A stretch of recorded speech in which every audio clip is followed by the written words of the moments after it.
Bienvenue à The River. Ce podcast fait partie de la campagne du même nom, lancée par Swiss Banking. Nous recevons ici des personnalités passionnantes issues du monde économique et bancaire.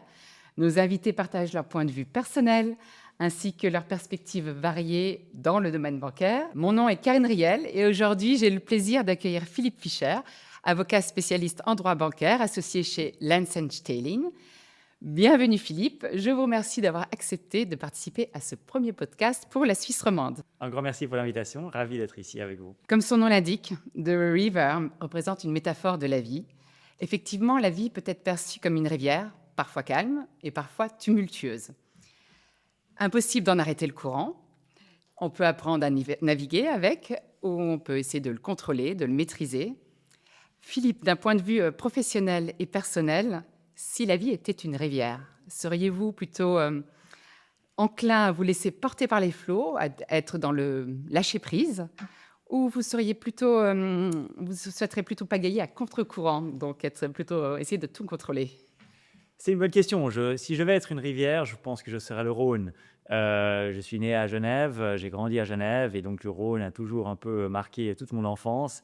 Et donc le Rhône multifacette qui part des montagnes, qui se jette dans le lac Léman, qui ensuite va jusqu'à Marseille. Je crois que c'est un peu ça mon image que j'essaye de véhiculer à l'externe. Et si vous êtes emporté par cette rivière, qu'est-ce que vous êtes plutôt, vous voulez pagayer, vous voulez essayer de maîtriser le courant, essayer de comprendre comment il fonctionne, et ou vous arrivez à vous laisser porter et voir où la vie vous amène? Je pense que c'est important d'essayer de comprendre comment le courant fonctionne, et je pense qu'il ne faut pas non plus essayer à tout prix de pagayer contre-courant, mais pas non plus se laisser emporter simplement par les flots, mais comprendre comment les flots fonctionnent, comment est-ce qu'on peut en créer aussi une énergie à certains égards, à l'exemple des barrages par exemple. Ça, c'est quelque chose qui m'intéresse. Et est-ce que ça vous est arrivé déjà d'être emporté par le courant? Bien sûr, bien sûr. Et comment avez-vous réagi?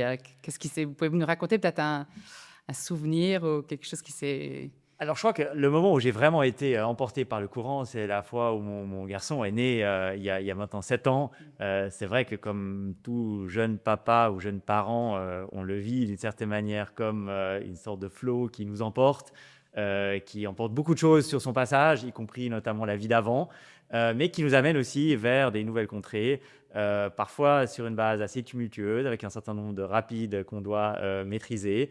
Mais voilà, on voit aussi de temps en temps au bout poindre des eaux un peu plus calmes. Très bien, je vous remercie. Aujourd'hui, nous nous penchons donc sur le thème, sur la réglementation bancaire. Alors que les États-Unis, le Royaume-Uni et l'Union européenne parlent de déréglementation, la pression réglementaire continue de s'accentuer en Suisse.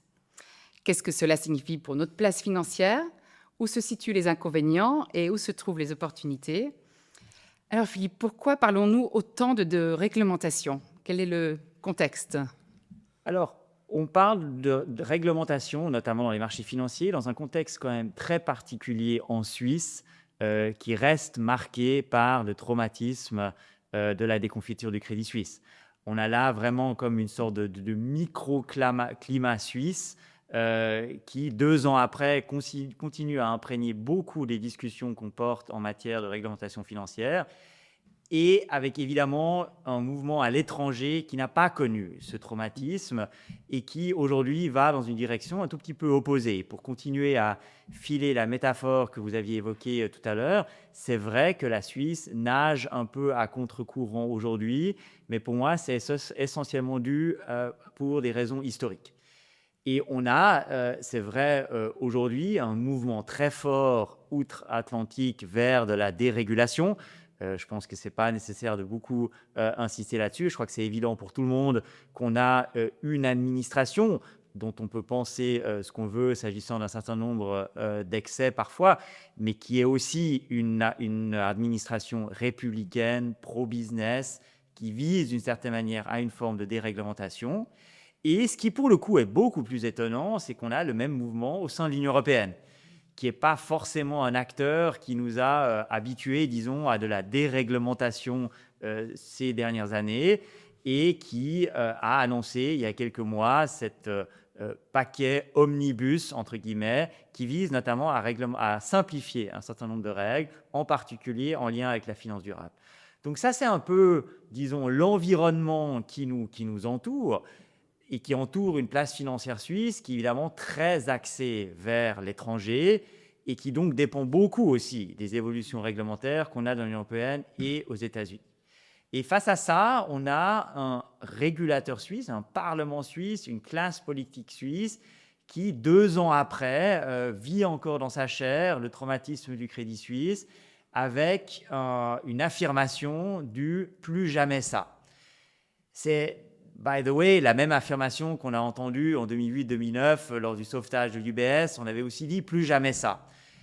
Et donc, aujourd'hui, on est en Suisse dans ce microclimat qui va en faveur de plus de réglementation. On aura sans doute l'occasion d'entrer plus dans les détails, mais qui nous place quand même, franchement, à contre-courant par rapport au reste, ce qui pose des questions au niveau de la compétitivité de la place financière suisse sur le long terme. Donc la Suisse pourrait être désavantagée si les autres places déréglementées, en fait, assoupliraient leurs mesures. Selon vous, quel pourrait être le problème pour la Suisse si justement on continue à naviguer à contre-courant? Alors, je pense que derrière tout ça, si on prend un tout petit peu de hauteur, un des principaux arguments de la Suisse et donc de la place financière suisse, c'est la stabilité. Et la stabilité à tous les niveaux. La stabilité au niveau politique, au niveau réglementaire, au niveau monétaire, au niveau de la sécurité. Et c'est ça un peu le unique selling point que la place financière suisse a toujours mis en avant.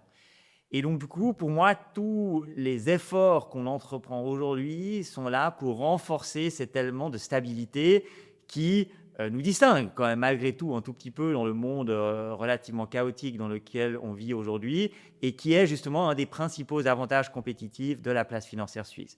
Donc, c'est cette stabilité qu'on doit préserver à tout prix. Et c'est clair que des accidents de parcours du type de ceux qui sont arrivés pendant le funeste week-end du Crédit Suisse ne sont pas des gages de stabilité et donc on doit tout faire pour les éviter. À l'inverse, évidemment, derrière cette stabilité, il y a aussi la question de la compétitivité de la place financière suisse qui, évidemment, doit pouvoir lutter à armes égales avec ses homologues respectivement concurrents à l'étranger, vu que finalement, il n'y a pas une spécificité suisse si particulière qui ferait qu'on est tellement différent des autres qu'on a un avantage compétitif inhérent. Je crois que ça, c'est plus vrai aujourd'hui. Et donc, cet argument de compétitivité, on doit le préserver. Et on doit aussi préserver, à mon avis, l'hétérogénéité de la place financière suisse, où il y a de nombreux acteurs différents, de tailles différentes, avec des business models différents, avec des clientèles différentes, avec des target markets différents, avec des employés différents. Et là, faire très attention que notre réglementation suisse ne tue pas d'une certaine manière cette diversité qu'on a aujourd'hui encore dans la place et qui, à vrai dire, nous distingue à nouveau d'autres places financières. Et on doit éviter une sorte de nivellement vers le bas ou de concentration sur des très grands acteurs qui seraient les seuls à pouvoir absorber cette vague réglementaire qui déferle maintenant, qui va déferler sur nous pendant ces prochaines années. Et justement, concrètement, parce que dans le paquet de mesures, ces mesures préconisées par le Conseil fédéral, englobe tous les établissements, il n'y a pas de différence en fait, et ces établissements dont vous parlez, donc les petits et moyens établissements, risqueraient de souffrir. Selon vous, comment est-ce que ce serait possible justement de faire des mesures, donc du sur-mesure, pour pouvoir faire des catégories? Comment est-ce que vous imaginez en fait ces sortes de mesures? C'est juste. Et je pense que c'est un très bon point. Et je pense que ce qu'on vit aujourd'hui, si on prend à nouveau un tout petit peu de hauteur, c'est un peu la même chose qu'on a vécu en 2008-2009 après la crise financière et ce qu'on a vécu aussi à d'autres moments de l'histoire de la réglementation suisse, c'est qu'on ne va pas laisser passer une crise sans l'utiliser pour mettre en avant toute une série de réformes réglementaires, même si le lien logique entre ces réformes et l'origine de la crise n'est pas toujours évident. Et c'est quelque chose que très clairement on a assisté en 2008-2009 et auquel on assiste à nouveau aujourd'hui. Parce que c'est vrai que si on jette un regard un tout petit peu critique sur le paquet de mesures qui ont été proposées par l'administration et qu'on se demande par rapport à chacune de ces mesures, est-ce que si elle avait été en place pendant les 5 dernières années, elle aurait évité la catastrophe du Crédit Suisse? Parce que c'est finalement ça quand même un peu l'aune face à laquelle on devrait réfléchir. Souvent, on doit se résoudre à l'évidence que la réponse n'est pas si évidente. Et c'est en tout cas pas un franchement oui. Et je pense que parmi le paquet de mesures qui sont proposées, celui qui vise à faciliter l'octroi de liquidités aux banques d'importance systémique, ça, c'est clairement une mesure qui aurait permis peut-être, d'éviter la déconfiture du Crédit Suisse. Et donc ça, c'est une mesure qui doit être saluée, qui doit être mise en œuvre, avec quand même un grand astérix derrière cette mesure, qui est ce que j'appelle un peu l'effet stigmatisant. C'est clair que la banque qui va faire appel à la BNS pour obtenir des liquidités envoie un message au marché qui est de dire « j'ai besoin de liquidités », ce qui évidemment, dans le cerveau de n'importe quel acteur rationnel du marché, se dira qu'il y a un problème. Donc là, on doit travailler, à mon avis, sur cette mesure qui, à mon avis, est juste et qui doit être mise en œuvre et qui nous a manqué probablement dans les mois qui ont précédé la déconfiture du Crédit Suisse. Mais on doit réfléchir à comment est-ce qu'on peut enlever cet effet stigmatisant et en faire peut-être un business as usual. Donc cette mesure-là, je pense que si on l'analyse sur le critère est-ce qu'elle aurait permis d'éviter le problème du Crédit Suisse, je pense qu'on peut dire oui, sans doute. Parmi toutes les autres mesures qui sont proposées, on peut entrer dans les détails entre le senior management régime, entre le renforcement du pouvoir de la FINMA, la capacité de mettre en place des sanctions, etc. Ça, c'est toutes des mesures dont on a discuté depuis des années. Certaines, depuis le début des années 2000, elles sont sur la table. Elles ont été rejetées à plusieurs reprises, souvent pour des bonnes raisons. Mais c'est vrai qu'aujourd'hui, on est encore dans un momentum politique, 2 ans après, qui fait qu'il y a la résistance face à des mesures où on peut être sceptique sur leur effet final. Aujourd'hui, cette résistance, c'est quand même un tout petit peu aménuisé, notamment du fait du traumatisme qu'on a subi. Et ce que je regrette parfois un tout petit peu, c'est qu'on se laisse emporter aujourd'hui par ce flot réglementaire, pour reprendre la métaphore de la rivière, sans nécessairement prendre le recul et se dire quelles sont les mesures. Et il y a des mesures qu'on devrait prendre pour éviter une catastrophe comme le Crédit Suisse. Parce qu'à nouveau, je ne veux pas par là minimiser le problème du Crédit Suisse. C'était un problème pour cette banque-là, c'était un problème pour ses clients, c'était un problème pour ses employés, mais c'était un problème pour la place plus générale, parce qu'évidemment, l'image de stabilité de la place financière suisse, de surcroît avec une banque qui avait Suisse dans sa raison sociale, était évidemment loin d'être idéale. Donc on doit faire quelque chose là contre. Mais je suis sceptique à l'heure actuelle sur un certain nombre de mesures qui justement s'appliquent à toutes les banques. Et ça rejoint un peu, et désolé pour la digression un peu longue, mais ça rejoint un peu votre question. C'est qu'aujourd'hui, j'ai l'impression qu'on est dans un monde du one size fits all et qu'on met en place toute une série de mesures pour combattre ce qui est finalement un cas isolé. Et un cas qui n'est pas minime, un cas qui est très important, c'était quand même la 2e banque de la Suisse, mais quand même un cas isolé, avec un business model très particulier. Et j'ai un peu peine à voir pourquoi finalement aujourd'hui on vient avec un cadre réglementaire qui fait un tout petit peu abstraction du principe de proportionnalité. Et ça, c'est vrai que la FINMA avait pris l'initiative aussi il y a un certain nombre d'années de mettre en place un régime spécial pour ce qu'on appelle les petites banques. Et ça, c'était quelque chose qui a été salué par tout le monde, y compris évidemment par les banques concernées, mais aussi un peu par les observateurs de la réglementation, parce que ça permettait de tenir compte de ce principe de proportionnalité. Et j'aimerais bien que dans le débat actuel, on se rappelle à nouveau ce principe de spécialité et de proportionnalité, et qu'on constate aussi que parmi les innombrables acteurs de la place financière suisse, en réalité, le nombre d'acteurs problématiques est quand même très peu important. Et on a aujourd'hui une vision évidemment un peu réductrice parce qu'on se focalise sur les problèmes et on se dit mais ce problème-là isolé et en été révélateur d'un problème plus généralisé, je ne suis pas du tout sûr de ça. Et on oublie par là l'écrasante majorité des acteurs financiers qui en réalité se comportent très bien et qui font la richesse et la prospérité de la place financière suisse. Ouais, tout à fait. Et un point qui cristallise beaucoup les tensions parmi les banquiers notamment, et les universitaires aussi, c'est l'exigence encore plus stricte par rapport aux fonds propres. Donc ce niveau s'affiche déjà, est très élevé déjà en Suisse. On voit donc aux États-Unis, depuis le retour de Donald Trump à la Maison-Blanche, les autorités américaines ont adopté une approche beaucoup plus souple et favorable aux banques. Les États-Unis souhaitent réduire de 14% les exigences en matière de fonds propres. Les régulateurs britanniques vont aussi apparemment suivre le pas en diminuant de 8% ces exigences de fonds propres.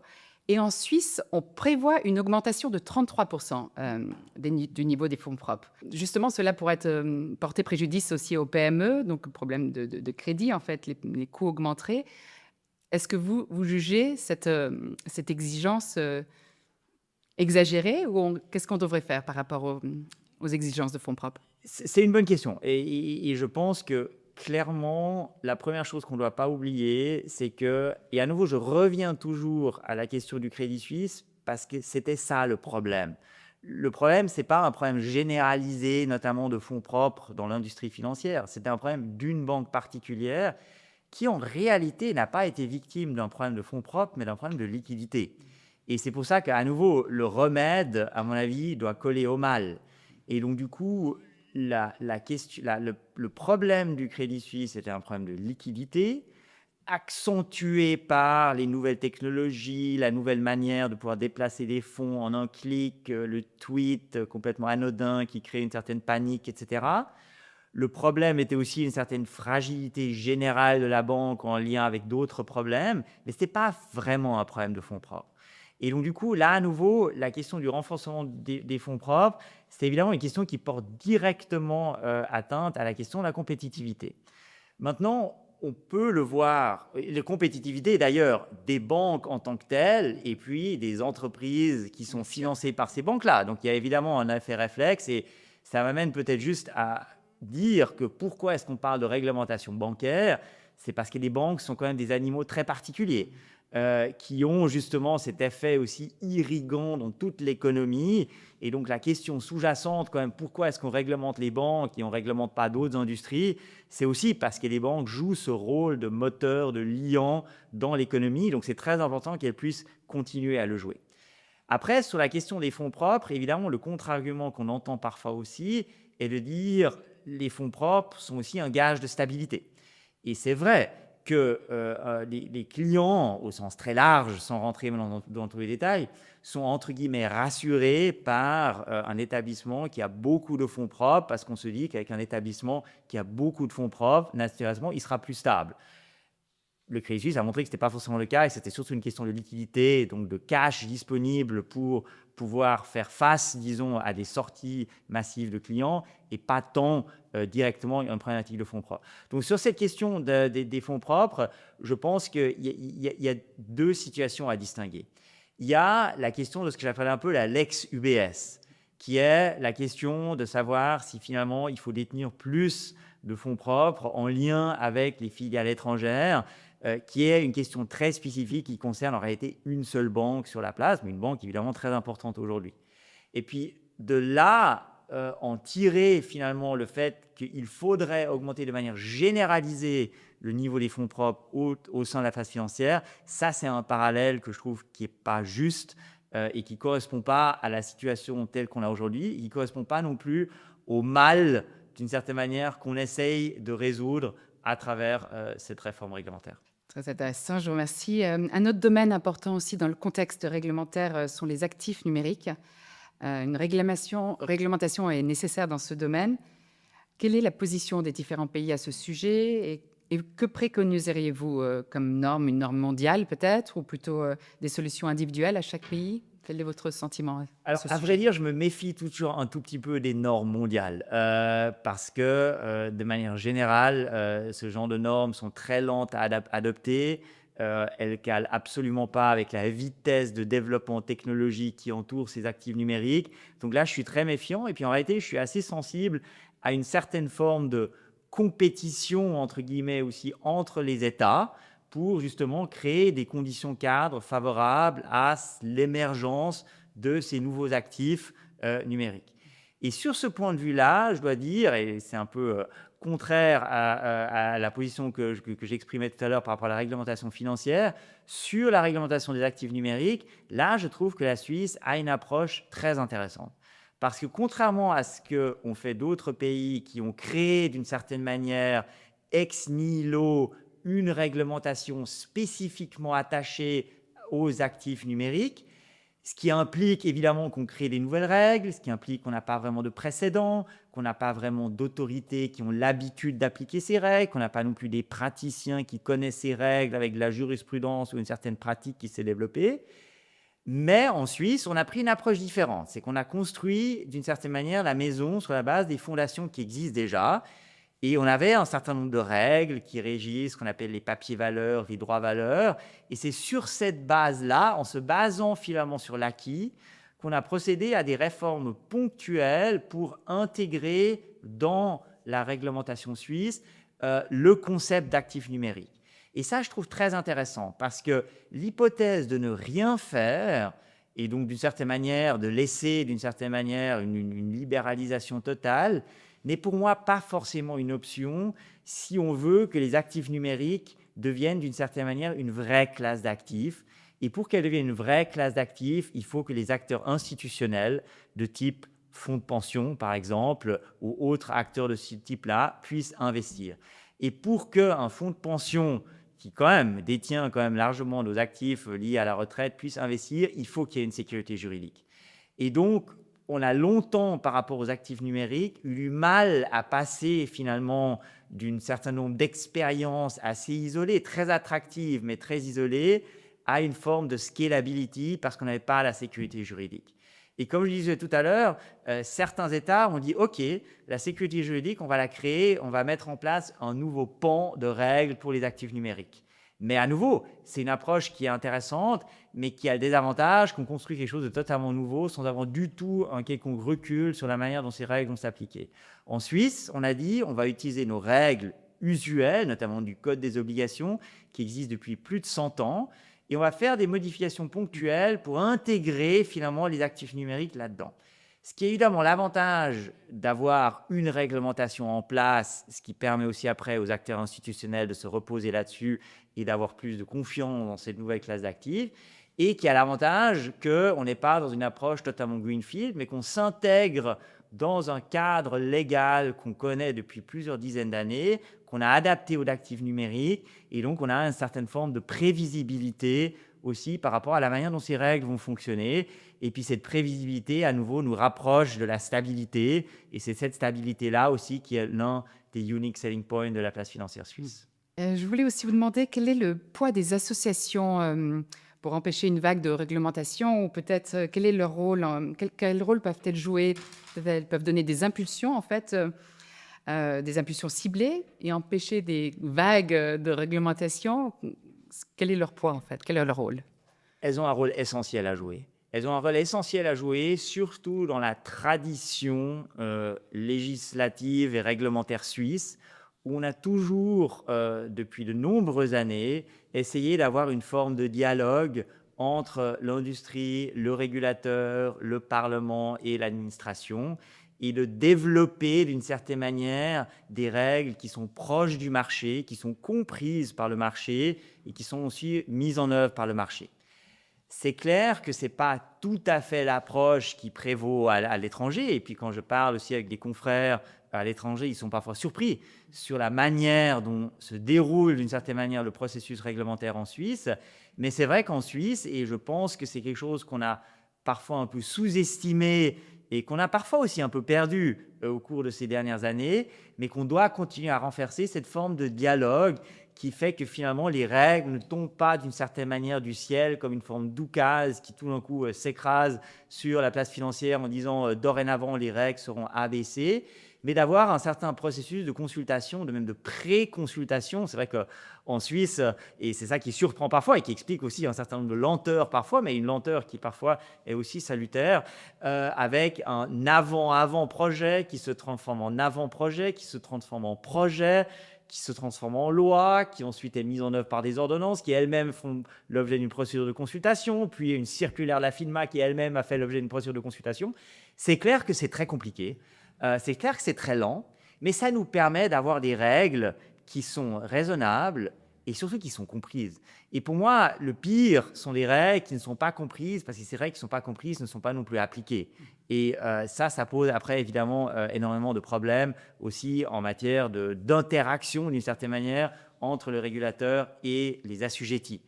Et ça, évidemment, ce n'est pas quelque chose qui peut être fait assujetti par assujetti. On a besoin d'une courroie de transmission de l'industrie vers l'administration, et l'administration a besoin d'un interlocuteur avec lequel elle peut parler également. Et les associations professionnelles sont là, à mon avis, aussi pour jouer ce rôle-là. Et c'est clair qu'on a tendance à parfois à dire elles font du lobbying. Mais pour moi, le lobbying n'est pas forcément un gros mot si le lobbying est quelque chose qui permet d'avoir une forme de dialogue entre le régulateur, le Parlement et les associations professionnelles pour avoir finalement une réglementation qui est comprise de tous et qui, par exemple, respecte ce principe de proportionnalité que j'évoquais tout à l'heure. Je voulais revenir sur l'équilibre en fait entre la stabilité, la sécurité et la compétitivité. Selon vous, quels sont les éléments qui sont nécessaires justement pour garantir cet équilibre? C'est une bonne question et c'est difficile d'y répondre en quelques mots. Si à nouveau on prend un tout petit peu de recul, je pense qu'il y a un certain nombre de spécificités de la place financière suisse qui vont au-delà évidemment de l'argument de stabilité que j'évoquais tout à l'heure, mais on a aussi une industrie par exemple en matière de gestion de fortune, de wealth management, qui est extrêmement forte, probablement un leader au niveau mondial, mais qui s'est aussi créé dans un environnement réglementaire particulier qui n'était justement pas l'environnement réglementaire de l'Union européenne. Et donc du coup, je pense qu'on doit faire très attention à trouver un juste équilibre entre deux choses. Le premier point, c'est qu'on ne peut pas considérer que la Suisse est une île au milieu de l'Europe et qu'elle met en œuvre des règles qui sont totalement différentes de celles qui sont dans l'Union européenne. Ce n'est pas possible pour de nombreuses raisons, la principale étant que la plupart des banques actives en Suisse et même des intermédiaires financiers au sens large sont soit directement actives dans l'Union européenne, soit au minimum une clientèle dans l'Union européenne et donc sont de toute façon soumises aux règles de l'Union européenne du fait de leur clientèle ou de leurs activités et donc être finalement sur un rail réglementaire totalement différent en Suisse par rapport à l'Union européenne serait de toute façon problématique parce qu'on ne pourrait pas au sein d'un même groupe avoir deux standards réglementaires ou en tout cas c'est très difficile. En revanche, mettre en œuvre one-to-one intégralement la réglementation européenne en Suisse reviendrait aussi à gommer d'une certaine manière un certain nombre de spécificités et puis peut-être aussi à réduire un certain nombre de conditions cadres qui ont permis justement en Suisse l'émergence d'une industrie, notamment en matière de gestion de fortune, qui n'existe pas à l'étranger. Et donc, on perdrait aussi peut-être un certain nombre de spécificités suisses. Et donc là, à mon avis, il y a un certain équilibre à trouver. Au-delà de ça, j'ai l'impression que justement dans le monde quand même relativement chaotique dans lequel on vit aujourd'hui, je crois que cette notion de stabilité doit continuer à être très importante. Et par stabilité, j'entends évidemment toute une série de facteurs qui échappent d'une certaine manière à notre contrôle en lien avec notamment la monnaie, avec notamment la stabilité du système politique, des élections qui se déroulent de manière normale, etc. Ce qui est plus, disons, quelque chose qui est évident quand on regarde un petit peu ce qui se passe à l'étranger, mais aussi en termes, disons, de réglementation, avoir une certaine forme de prévisibilité aussi dans les normes, avoir un processus réglementaire qui permet aux acteurs des marchés financiers, mais aussi aux clients et aussi aux employés des banques, de s'adapter et de comprendre comment les nouvelles règles sont mises en œuvre. Et là, c'est clair que l'accélération généralisée à laquelle on assiste, mais pas qu'en Suisse, s'agissant des changements rapides au niveau politique, réglementaire, légal, etc., la Suisse pourrait être, d'une certaine manière, un contre-exemple à cette agitation généralisée. Et si là, la Suisse nage à contre-courant sur cet aspect-là, elle pourrait d'une certaine manière le rocher au milieu de la rivière qui assure encore un certain ancrage. J'espère qu'elle sera attentive à cela. Je voulais maintenant savoir quelles sont vos attentes en matière de réglementation en Suisse, à part ce dont nous venons de parler. Vous pensez, vous imaginez, selon votre intuition, que nous allons avoir une vague de réglementation très, très poussée ou plutôt modérée? Alors, il y a mes espérances et la réalité. Comme je disais, la réalité aujourd'hui est que face à ce traumatisme, on va avoir un certain nombre de développements réglementaires et je pense que le projet qui a été proposé à la fin du printemps par le Conseil fédéral, et qui doit encore être concrétisé dans les détails, il sera peu ou prou mis en œuvre. Et je pense qu'aujourd'hui, il n'y a pas, disons, un appétit politique pour s'opposer à ces mesures-là, même si, à mon avis, si on les regarde avec un œil critique, on peut se demander si finalement c'est le bon remède face au mal qui nous avait affectés. En revanche, je pense que la clé, et c'est là que c'est le message d'espoir, la clé, ça va être au niveau de la mise en œuvre. Et au niveau de la mise en œuvre, à nouveau, je reviens sur le sacro-saint principe de flexibilité et de proportionnalité. Ne pas oublier justement cette diversité qu'on a sur la place financière suisse et ne pas mettre en œuvre des règles qui, d'une certaine manière, portent atteinte à cette diversité, ce qui peut notamment être le cas si ces règles sont tellement lourdes qu'elles ne peuvent plus être supportées par un petit établissement et qu'il y aura donc de facto une forme de consolidation, non pas motivée par des raisons de business, mais motivée par des raisons de réglementation. Et c'est dans ce contexte-là que j'espère qu'on pourra renforcer ou recréer en tout cas une forme de dialogue entre l'industrie et notamment le régulateur, notamment la FINMA, pour discuter finalement après de la mise en œuvre concrète de ces règles et que dans la foulée finalement de ce projet qui a été porté par la FINMA et unanimement salué de réglementation régime spécial pour les petites banques, continuer à œuvrer dans ce sens-là. Je pense à nouveau, et pour reprendre continuer la métaphore de la rivière, je pense que le cours de la rivière va vers cette réglementation et je pense que ce serait faux d'essayer d'arrêter la rivière. Je pense que la seule chose qu'on aboutira, c'est qu'on peut essayer de construire un petit barrage, mais qui va être assez rapidement emporté par ce vague réglementaire qui est là en Suisse. On peut le regretter ou pas, mais elle est simplement là. Mais en revanche, on peut peut-être réfléchir à influencer un tout petit peu le cours de la rivière, et en particulier essayer de créer peut-être des petits ruisseaux pour, d'une certaine manière, maîtriser le flot et faire attention que un certain nombre de petites et moyennes, enfin des établissements de petite et de moyenne taille puissent continuer à fonctionner, ce d'autant plus que ces établissements de petite et moyenne taille n'étaient pas du tout à l'origine du problème qu'on essaie de combattre aujourd'hui. Oui, bien sûr, oui. Et ce serait pas possible ou pas utile de réaliser une analyse d'impact, en fait, faire un examen de l'utilité des coûts du train de mesures proposées par le Conseil fédéral pour les places financières. Est-ce que vous pensez qu'il y aurait... Quel est vos sentiments? Une telle étude serait faisable? Elle serait utile? Alors, pour moi, elle est au-delà d'utile, elle est indispensable. Je pense qu'il faut clairement, par rapport à toute forme de réglementation, mener ce genre d'enquête. Après, le diable se cache dans les détails.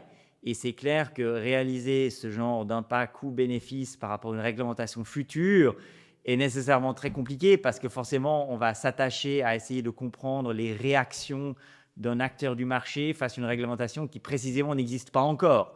Et je pense que là, ce qui est très intéressant, c'est de se rendre compte à nouveau qu'on n'est pas en vase clos et qu'il y a un certain nombre de ces mesures qui sont proposées aujourd'hui qui ont déjà été mises en œuvre à l'étranger. Et je pense que l'analyse coût-bénéfice, on peut la faire dans l'abstrait d'une certaine manière. Il y a sans doute des experts qui le font très bien, mais elle sera nécessairement abstraite. Par contre, ce qui est très intéressant, c'est de regarder en fait qu'est-ce qui est passé à l'étranger. Et comme je le disais avant, ces mesures-là, ce n'est pas des mesures qu'on a inventées. En réalité, c'est des mesures qui ont en partie déjà été mises en œuvre à l'étranger, dans des places financières en particulier concurrentes, que ce soit par exemple l'Union européenne, que ce soit au Royaume-Uni, que ce soit à Hong Kong, Singapour, que ce soit peut-être aussi à certains égards aux États-Unis. Et regardez ce qui s'est passé là-bas et quels ont été les effets concrets sur les acteurs du marché, tant, disons, sous l'angle de deux questions pour moi. La première question, c'est est-ce que la mesure a permis d'atteindre son but? Ça, c'est une première question. Et puis, si on répond non à cette question, à mon avis, on peut arrêter l'exercice. Et si on répond oui à cette question, on doit encore se poser une deuxième question, c'est est-ce qu'il y a eu des effets indirects, des effets de bord qu'on n'avait pas forcément anticipés, mais qui peut-être ont aussi amené un certain nombre de développements négatifs qui peut-être ont même contrebalancé l'effet positif qui en est sorti. Donc, pour répondre à votre question, oui. Et je pense que c'est très intéressant de regarder ce qui s'est passé à l'étranger. Et est-ce que vous pensez que la Suisse pourra défendre sa place financière stable et fiable? Que faudrait-il pour y parvenir?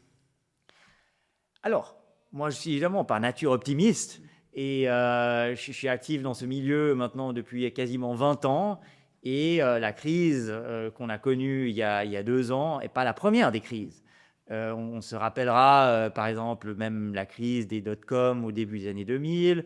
On se rappellera la fin du secret bancaire. En réalité, le secret bancaire existe évidemment toujours, mais la fin de la manière dont le secret bancaire, d'une certaine manière, était appliqué, notamment dans le cas de l'échange de renseignements.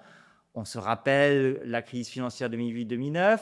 Donc, la place financière a surmonté déjà toute une série de crises. Et lors de chacune de ces crises, on se disait, mais est-ce que finalement la place financière suisse va continuer à pouvoir défendre ses spécificités? Et aujourd'hui, on se repose à nouveau la même question. Et chaque fois, d'une certaine manière, cela a fonctionné.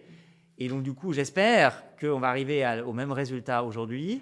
Et je pense que si on arrive finalement à passer d'une certaine manière cette vague à laquelle aujourd'hui on assiste de réglementation, et puis continuer à préserver un certain nombre d'acquis cadres et de constitutions cadres. Et je pense qu'un des éléments clés aussi, c'est l'élément de formation, de pouvoir garder des bons employés, parce que c'est les bons employés qui serviront bien les clients, de pouvoir garder un certain know-how en Suisse, avec des emplois à forte valeur ajoutée qui restent en Suisse et qui ne migrent pas dans d'autres juridictions peut-être un peu tout plus accueillantes.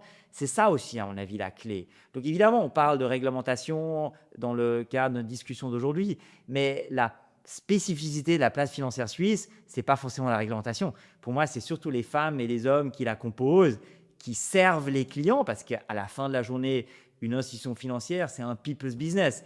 Il n'y a pas une usine, d'une certaine manière, qui produit des boulons, qui produit des voitures, etc. À la fin de la journée, c'est des gens qui servent d'autres gens qui sont des clients. Et donc, je pense qu'on doit tout faire pour garder ces gens-là, d'abord pour les former, et après pour s'assurer que les conditions cadres, y compris réglementaires, mais aussi fiscales, aussi en termes de logement, en termes de qualité de vie, de sécurité, font que ces gens-là ont envie de rester, respectivement que d'autres personnes de ce type-là ont envie de venir en Suisse pour continuer à servir des clients depuis la Suisse. Et c'est ça, à mon avis, qui va permettre d'assurer la prospérité et la place financière sur le long terme.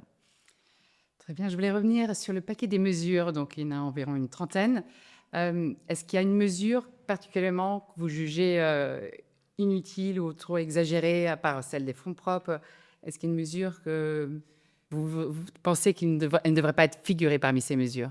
Est-ce qu'il y a quelque chose Alors, je suis toujours un peu méfiant à l'idée d'isoler maintenant une mesure particulière en disant cette mesure est particulièrement problématique. Pour être clair, ces mesures, d'une certaine manière, dans la globalité, on comprend d'où on vient. Ce n'est pas des mesures qui sont totalement absurdes. Pour moi, ce qui serait plus intéressant, c'est que par rapport à chacune de ces mesures qui existent, on se dise à qui est-ce qu'on doit vraiment l'appliquer. Je pense que c'est ça surtout qui est intéressant. C'est de se dire, cette mesure-là, par exemple, le Senior Management Regime, donc cette forme de catégorisation des rôles et responsabilités de chaque membre du management, est-ce que finalement c'est quelque chose qui doit être réservé aux banques d'importance systémique ou aux banques très importantes, ou est-ce que ça doit s'appliquer à toutes les banques? Ça, c'est typiquement des questions qu'on doit se poser. Donc, à mon avis, aujourd'hui, je ne crois pas qu'on soit dans un modèle de pick and choose où on se dit, par rapport à ce catalogue de mesures, celle-là, je la veux, celle-là, je ne la veux pas. Je pense que ces mesures forment toutes, mais ce qui est beaucoup plus intéressant, à mon avis, c'est d'avoir justement un dialogue où on se dit, mais est-ce que cette mesure-là, elle fait vraiment du sens par rapport à toutes les banques, ou est-ce qu'on devrait la limiter à un certain nombre de banques? La seule mesure, à mon avis, où je suis clairement en faveur, c'est ce qu'on appelait justement le Public Liquidity Backstop. C'est cette facilité, disons, d'octroi de liquidité à travers la BNS, qui justement, si en plus elle se généralise un peu plus, aura peut-être moins l'effet stigmatisant qu'elle a aujourd'hui. Et ça permettrait d'une certaine manière d'avoir une certaine manière de l'huile dans les rouages et d'éviter ou de réduire en tout cas le risque des paniques bancaires. Évidemment, un des grands soucis qu'on a, c'est qu'en matière de réglementation, on a toujours une guerre de retard. C'est clair que l'enjeu qu'on combat aujourd'hui, c'est la catastrophe qui a eu lieu il y a 2 ans. Et je pense qu'il est très important, c'est qu'on anticipe aussi un tout petit peu. Et que chaque fois qu'on met en place cette réglementation, qu'on se dise, mais est-ce qu'elle répond vraiment aux soucis d'aujourd'hui? Et je pense que ce qui est important de réaliser aujourd'hui, c'est que, et c'est peut-être une forme de la palissade, mais il faut quand même le constater, c'est que les relations entre une banque et son client se numérisent énormément. Et elles se numérisent, et à nouveau, c'est peut-être un lieu commun total, elles se déroulent sur un téléphone portable. Et sur un téléphone portable qu'on a tout le temps, qu'on a dans le bus, qu'on a en attendant chez le médecin, qu'on a en regardant le soir les cours de bourse sur son sofa. Et donc, du coup, évidemment, la capacité à interagir avec son banquier, elle est évidemment démultipliée, ce qui est évidemment une bonne chose parce que ça permet de faire plus de transactions, plus d'investissements, plus d'échanges, mais qui a aussi la capacité à déplacer, par exemple, des actifs avec un clic, avec un swipe. Et ça, évidemment, en matière de réflexion autour de la liquidité et des exigences de liquidité, c'est quelque chose dont on doit tenir compte et qui, en toute franchise, n'existait pas il y a 15 et 20 ans. Il y a 15 et 20 ans, on ne pouvait pas gérer son compte sur son mobile phone. Aujourd'hui, c'est le principal vecteur qu'on utilise pour gérer ses avoirs. Donc là, on voit qu'il y a un réel changement et je pense que quand on parle de réglementation, c'est à ça qu'on doit penser et pas à la guerre d'hier. On doit vraiment penser aux défis de demain. Très bien, je vous remercie. Donc, si je comprends bien, si je fais un petit résumé, ce qui est le plus important par rapport à ce paquet de mesures, c'est de conserver, de respecter le principe de proportionnalité, le principe de stabilité, la compétitivité aussi est importante. Donc, c'est plutôt des principes au lieu de prendre juste les mesures en fait, individuellement. En fait. Et j'aimerais bien terminer cet entretien en posant quelques questions personnelles, si vous êtes d'accord. Bien sûr. Si vous aviez une journée à disposition, complètement libre, quel serait votre programme? Que feriez-vous? Je pense que j'irai à la montagne. J'ai un amour inconditionnel pour la montagne et pour l'alpinisme, la peau de phoque, la découverte de manière générale de la montagne, qui évidemment est assez chronophage et c'est rare que j'ai une journée complète de livres, mais si dans un monde idéal j'en avais une, j'irais à la montagne. Et avec qui aimeriez-vous partager un dîner? Avec Barack Obama. Pourquoi? Parce qu'à vrai dire, j'ai étudié aux États-Unis pendant une année, et puis qui était justement l'année 2008, l'année de son élection. Et à l'époque, j'avais été très marqué avec de nombreuses discussions avec un certain nombre d'étudiants autour de moi, en particulier aussi des étudiants qui trouvaient en Barack Obama un exemple particulièrement inspirant et qui disaient que s'il n'avait pas été élu à ce moment-là le prochain exemple inspirant de ce type-là, ils ne savaient pas nécessairement s'il aurait lieu de leur vivant. Et c'est vrai que ça m'avait beaucoup marqué à l'époque. Et je me souviens encore le jour après l'élection, des étudiants qui pleuraient de joie en cours. L'élection était un mardi, puis on avait cours le mercredi matin. C'est juste qui m'a beaucoup marqué. Et quand j'y réfléchis, quand je regarde le même pays aujourd'hui, je me dis, il y a quand même eu un certain nombre de changements et j'aurais bien aimé en discuter avec lui. Et j'aimerais savoir s'il y a une habitude, en fait, que vous appréciez tout particulièrement, et si vous deviez vous en défaire, ce serait vraiment un problème pour vous. Une habitude particulière. L'habitude particulière, ce serait d'essayer d'aller courir au moins 40 minutes tous les jours. J'aurais du mal à m'en défaire. 40 minutes, bravo. Et enfin, finalement, un hobby alors qui vous tient particulièrement à cœur, à part la montagne ou est-ce que vous Le avez hobby, c'est justement, effectivement, alors, un des hobbies principaux, c'est la course à pied, évidemment, Mhm. comme vous pouvez l'imaginer. Un autre hobby un peu particulier, c'est que j'aime bien faire du pain. Et en fait, j'ai cette tradition dans ma famille, avec aussi mes enfants, de tous les week-ends cuire un pain. Alors, à un niveau très bas, donc je ne me prétends pas du tout boulanger. Et puis, il y a des ratés monumentaux aussi. Mais de temps en temps, il y a aussi des réussites. Et à ce moment-là, c'est une vraie satisfaction de partager ce pain le dimanche matin. Vous changez de recette chaque fois. Exactement, ouais. Merci Philippe pour cet éclairage très instructif et merci pour ce passionnant entretien. Pour le prochain podcast, nous aurons le plaisir d'accueillir 2 expertes du secteur de la finance. Elles nous dévoileront leurs précieux conseils en matière de gestion de portefeuille. Mon nom est Karine Riel et je vous remercie pour votre écoute de The River. Et je vous dis à bientôt. Merci Philippe. Merci pour l'invitation.